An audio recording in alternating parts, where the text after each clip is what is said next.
Hey there, thanks for joining me today. This is Laura Lynn with Keep Inking Up. I'm an independent demonstrator for Stampin' Up! In San Antonio, Texas. And today I wanted to share some tips on using our distinctive stamped images. If you're not familiar with our distinctive stamp images, you can tell them by our catalog with this logo right here. I'm not sure you can see that, distinctive right there. And what it means is that with one single inking, these images will give varying degrees of depth of color. So, and you can kind of see it in the images themselves on here, but you can really see it in the samples here. You can see how these images have a lot of varying degrees of color on them, even though it's just been inked one time. But there are some tips that are important to get those types of results. We've had these distinctive stamped images for a couple of years now, and I recall when they were brand new that I had some trouble with them, and I actually thought that my stamp was defective. And a lot of you may think the same thing because you don't get the result that you are anticipating when you stamp it. So I actually even ordered another stamp set to see if that would solve the problem, and it didn't, because it wasn't the stamp's fault. It's a matter of a couple of little tricks to get it to work right. So what I wanted to do is to show you a couple of tips, and I'm going to use the All for Baby stamp set. I had just shown you that in the 2021-2022 annual catalog. It's found on page 58. It's this set right here, and these are the samples that they show on how to use this stamp set. And it does have a set of coordinating dies that go with it. I'll go ahead and open this up. You can see these dies here, and some of the dies cut out the images, but there's also some additional dies. I love it when they do this. I have a sample here. These are all of the stamped images that are cut out with the dies, but these dies are additional dies. I love these cute little hangers, the little bib, the onesie, and the cute adorable clothespins. So you can order these items individually, but when you do buy them as a bundle, you do save 10% as always, and I always like to save money, so I like to do that. I think it's an adorable stamp set. It has some really cute images, and if you stay till the end of the video, I do have some samples that I've made that I want to share with you as well. But I did want to share a couple of tricks that I've been using to get the desired result with these types of stamp sets. Now, we do offer the distinctive images in both the Photopolymer stamp set like this one, or our red rubber clear mount stamp sets as well. I'm going to use the Photopolymer stamp set. Whenever I'm stamping with Photopolymer, I always use the deluxe foam mat that is made for our Stamparatus because it has the extra cushion on there, and so I just really like it. I use this for any distinctive stamps as well, whether they're Photopolymer or the red rubber. Actually, I use this whenever I do any kind of stamping at all. I just find that I receive the best results with my stamping when I use this. So I highly recommend that you use the deluxe foam mat, and so that is my first tip. I'm going to bring in a piece of our basic white cardstock to show the next tips. I'm going to use one of our new in colors. This is Soft Succulent. This is a cute baby color, I think. Gender neutral baby color. And first I'm going to go ahead and just ink up like you normally would. This ink pad is regularly inked. It's not too juicy, it's not dry, it's just kind of your typical inking amount. So I wanted to show you what happens. So I'm going to stamp that on there. And as you can see right away, that is not what is shown on the cover or in the catalog. You don't see that little round dot there. I don't know if you can see that very well. You can tell a little bit of difference in color, but it's not the image that I would like.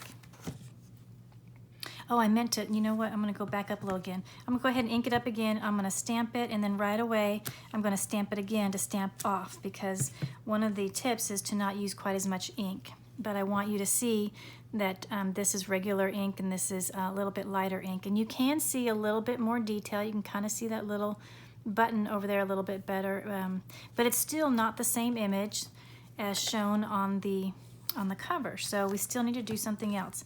So I am actually going to go ahead and clean this stamp off before I show you the tip, because I want to show how it's really would work from the very beginning. So I'm going to go ahead and clean that off with my Simply Chamois. Set that aside, and what I need to do is I need to get a little bit less ink.